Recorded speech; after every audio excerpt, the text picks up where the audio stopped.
When the United States decided to get behind the Caspian republics, when it decided to get behind the construction of an oil pipeline from the Caspian Sea to the west, what was the big picture? Why did it decide to do that? What was the big strategy? Look at a map. Look at history. Russia had spent the last 2 centuries expanding. It had swallowed up Central Asia and the Caucasus.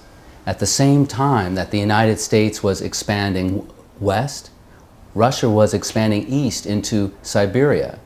And in the 20th century, after World War II, it swallowed up much of Central Europe, and it swallowed up much of Eastern Europe. So that when the Soviet Union collapsed in 1991, the United States, the West, saw this as an opportunity. This was an opportunity to contain Russia within its own borders. Russia was weak, but it was bound to get back on its feet. And when it got back on its feet, the United States wanted to make sure that it did not expand, if it wanted to, militarily, back into Eastern Europe, back south into the Caucasus and into Central Asia.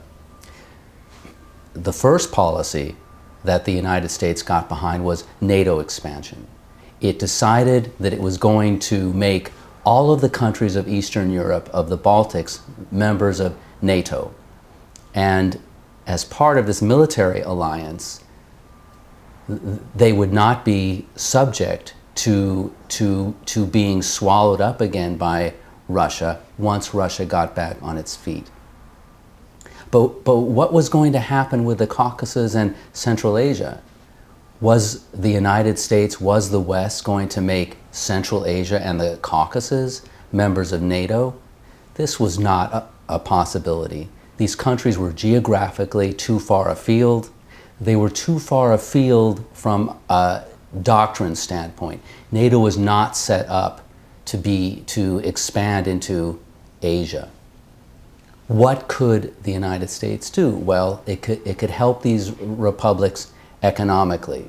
It could make it so that Russia would not be able to expand again into these countries because they were economically self-sustaining.